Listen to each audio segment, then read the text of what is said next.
क्या होगा जब एक साइंटिस्ट की गलती से एक एलियन लाइफ फॉर्म पृथ्वी पर पहुंच गई। एक ऐसी एलियन लाइफ जिनकी बायोलॉजी इंसानों से बहुत अलग है। अब उनका मकसद क्या है और वे कौन से प्लेनेट से आए। वहीं मूवी का एंड ट्विस्ट तो आपको हिला कर रख देगा। तो सब कुछ चलिए शुरू से जानते हैं आज की नई साईफाई मूवी में। कहानी की शुरुआत एक शांत सुनसान रेगिस्तान से होती है, जहाँ की अभी 3 दोस्त इस विशाल रेगिस्तान के बीचों बीच मौजूद एक आलीशान घर पर वीकेंड स्पेंड करने आई हैं। अब ये आलीशान लेविश घर हैदर के पिता का था और चूंकि वे खुद शहर में रहते हैं तो हैदर आज अकेले ही अपनी 2 दोस्तों शार्लेट और डियो के साथ एक खास रात के लिए आई है, क्योंकि आज की रात इस पूरे एरिया में एक मीटियोराइट गिरने वाला है जो कि एक once in a lifetime event होगी। सो वे यहाँ से उस नजारे को आराम से एंजॉय करते हुए देख पाएंगे। अब शार्लेट जो कि एक सोशल मीडिया इन्फ्लुएंसर है, वो सबको लाइव आकर बताने लगती है कैसे वो आज की रात अपनी दोस्त हैदर के घर से लाइव मीटियोराइट को गिरते देखेगी और उस सारी ही घटना को लाइव स्ट्रीम करेगी। शार्लेट इसके लिए बहुत एक्साइटेड है क्योंकि वो पहले से एक फेमस सोशल मीडिया इन्फ्लुएंसर तो है ही, लेकिन आज की इवेंट से उसकी फॉलोइंग और ज्यादा बढ़ जाएगी। अब यहाँ शार्लेट और हैदर के अलावा उनकी तीसरी दोस्त डियो उन दोनों से बहुत अलग है। डियो ना तो सोशल मीडिया चलाती है और न ही फैशनेबल कपड़े पहनती है, जिसका कि शार्लेट ने अपनी लाइव स्ट्रीम में मजाक भी उड़ाया। तीनों ही अब आज रात के लिए ड्रिंक्स और सब कुछ रेडी कर लेती हैं। हालांकि उनमें से किसी को अंदाजा तक न था कि आज की रात उस मीटियोराइट से पृथ्वी पर क्या आने वाला है। यहाँ धीरे धीरे शाम होते ही अब मीटियोराइट उन्हें दिखना शुरू हो गया और हैदर और डियो उसे देख हैरत में रह गई, क्योंकि ये मीटियोराइट आम मीटियोराइट से कुछ ज्यादा ही चमकदार था। वहीं पीछे शार्लेट तो इसीलिए परेशान थी कि अब जब उसे ये सारी इवेंट लाइव स्ट्रीम करनी थी तो अचानक से ही सारे फोन्स में नेटवर्क चला गया और अब मीटियोराइट के नीचे गिरने के बाद तीनों ही अब अपने प्लान को कंटिन्यू करते हुए इसी शांत रेगिस्तान में आराम से ड्रिंक्स पीकर एंजॉय करने लगी।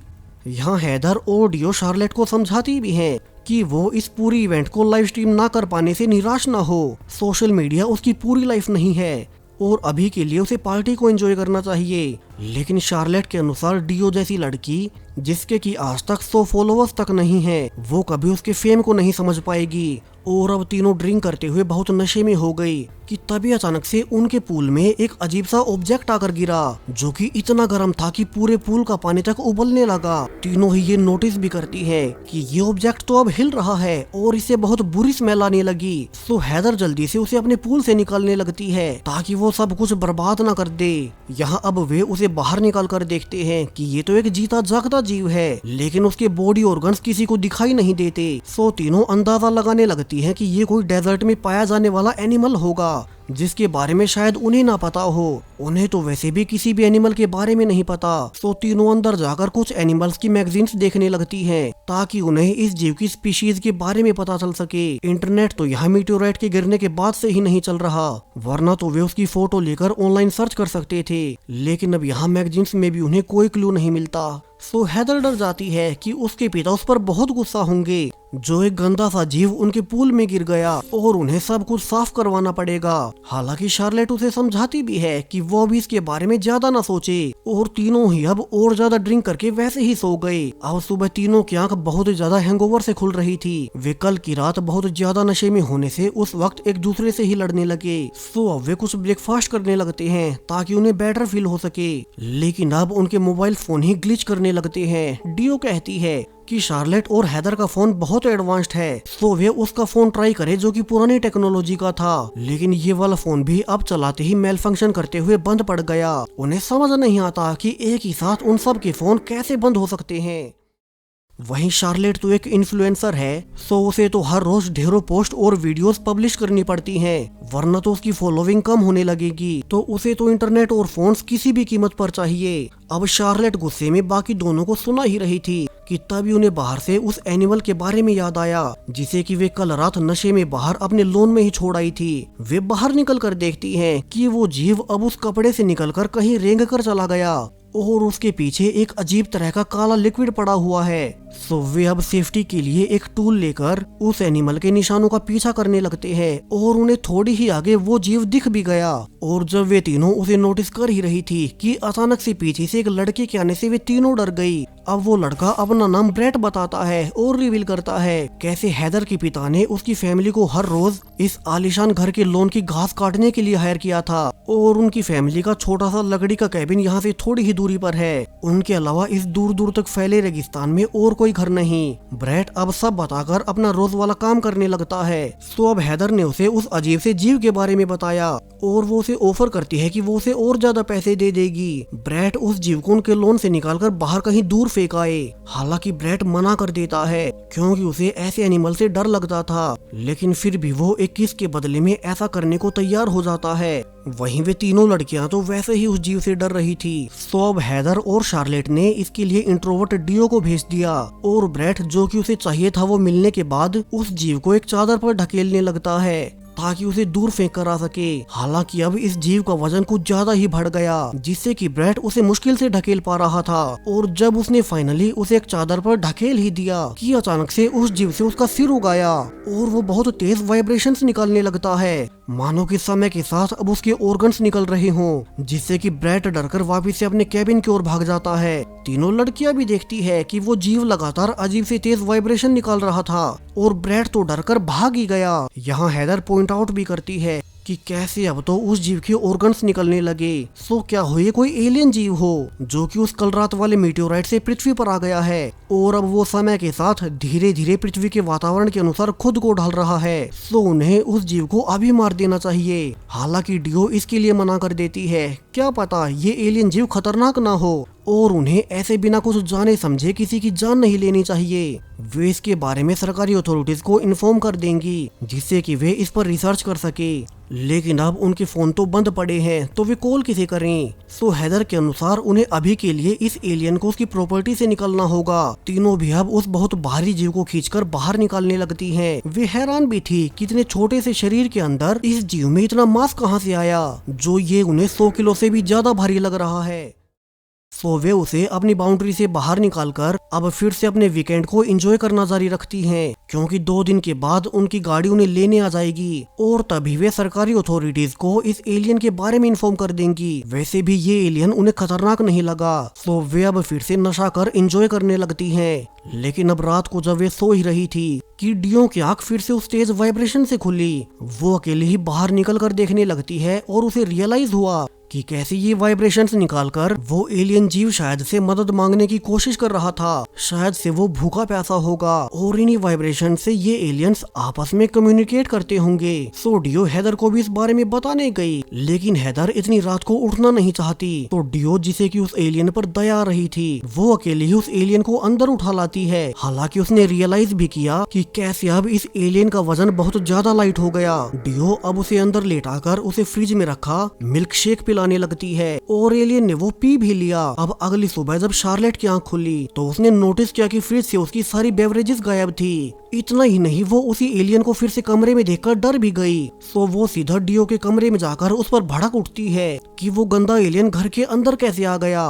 अब डियो के ये बताने पर कि वो एलियन रात को भूख से रो रहा था, जिसके बाद हैदर अब उस एलियन को फिर से बाहर छोड़ने को कहती है। और जब डियो उसे फिर से उठाने भी गई तो वो एलियन फिर से तेज वाइब्रेशन निकालने लगता है जिससे कि हर किसी के सिर में दर्द हो रहा था। डियो कहती है कि ये एलियन नहीं चाहता कि वे उसे बाहर निकाले। सो अब शार्लेट के अनुसार उन्हें यहाँ मौजूद उस दूसरे कैबिन में रह रही फैमिली से मदद मांगनी चाहिए। उनके पास एक गाड़ी भी है। सो वो फैमिली इस एलियन को अपनी गाड़ी में रखकर उसे पास के टाउन में ले जाएंगी और उसे ऑफिशियल अथॉरिटीज को सौंप देंगे। वैसे भी उनकी गाड़ी 2 दिन के बाद आएगी और उनके फोन तो वैसे ही काम नहीं कर रहे, तो वे खुद अभी कुछ नहीं कर पाएंगे। तो अब हैदर और डियो शार्लेट को यहीं घर पर छोड़कर खुद एक बोगी लेकर पास की उसी कैबिन में मदद मांगने जाने लगती हैं। वहीं घर पर शार्लेट जब अकेली हो गई तो उसे एक आइडिया आता है। वो अब तक इस एलियन की बदबू से परेशान हो चुकी थी, इसलिए ही अब उसे मारने के लिए शार्लेट एक ड्रिंक में पॉइजन मिला देती है ताकि ये जीव मारा जाए और उनका इसे पीछा छूट जाए।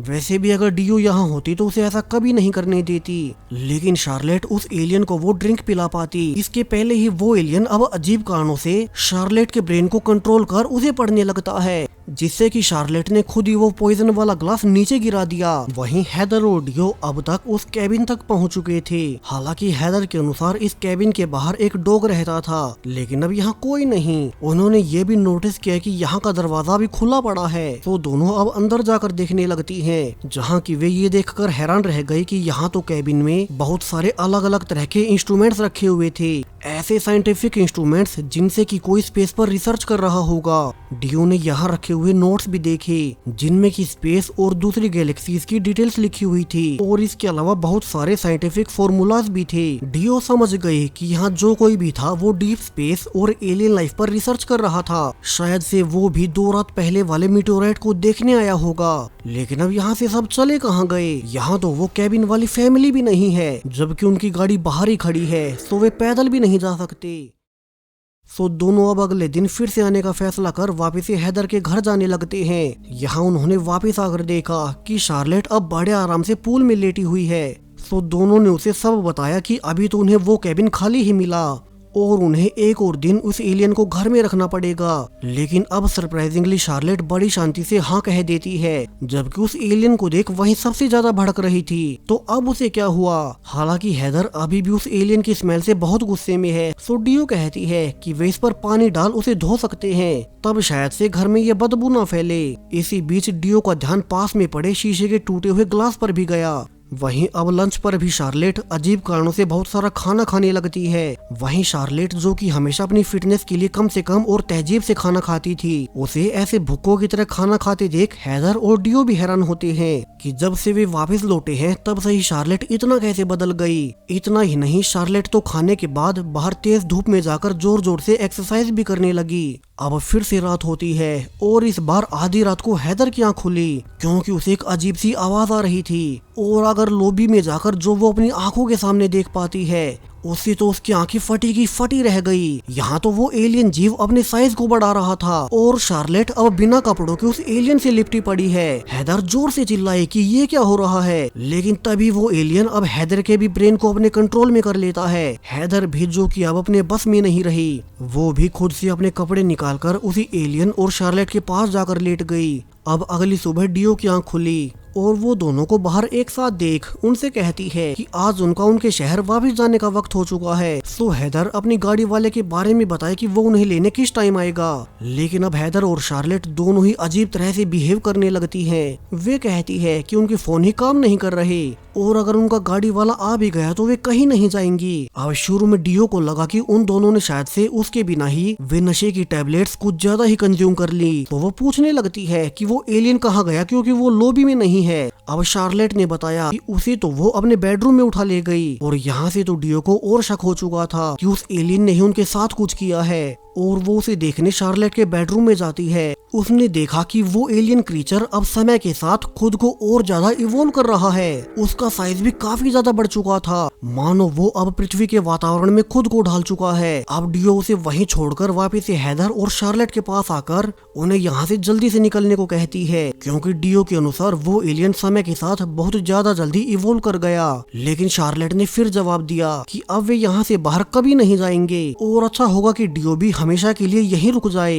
डियो अब ये देख कि उसकी दोनों दोस्त उसकी एक भी नहीं सुन रही, वो अकेले ही फिर से बोगी लेकर उसी पास वाले इकलौते कैबिन में उस फैमिली को ढूंढने जाती है ताकि उनसे मदद मांग सके। यहाँ अब कैबिन तक पहुंचकर उसने देखा कि कैसे यहाँ मौजूद गाड़ी में चाबियां नहीं है। तो अगर उसे अंदर कैबिन से चाबियां मिल गई तो वो यहाँ से अपने दोस्तों को लेकर बाहर निकल जाएगी और पास के टाउन में जाकर पुलिस को उस एलियन के बारे में सब इन्फॉर्म कर देगी। हालांकि आज फिर से उस कैबिन में कोई नहीं था, तो डियो जल्दी से गाड़ी की चाबियां ढूंढने लगती है। इसी बीच उसे फिर से वे साइंटिफिक नोट्स दिखाई दिए और उसे सरप्राइजिंगली उसी एलियन जीव की ड्राइंग मिल गई, जो कि अभी उनके घर में मौजूद है। यानी कि यहाँ जो कोई भी साइंटिस्ट मौजूद था वो इसी एलियन जीव पर रिसर्च कर रहा था। डियो को धीरे धीरे सब समझ आने लगा, कैसे यहाँ आए साइंटिस्ट ने ही उस एलियन के प्लेनेट को ढूंढ निकाला होगा और उसने यहाँ कैबिन में मौजूद इंस्ट्रूमेंट से उन एलियंस को पृथ्वी पर आने के सिग्नल्स भेजे, इसलिए यहाँ इतने बड़े बड़े इंस्ट्रूमेंट्स मौजूद हैं। और उसी सिग्नल के बाद वो एलियन उस मीटियोराइट के जरिए यहाँ सिग्नल का पीछा करते हुए पृथ्वी पर आ गया।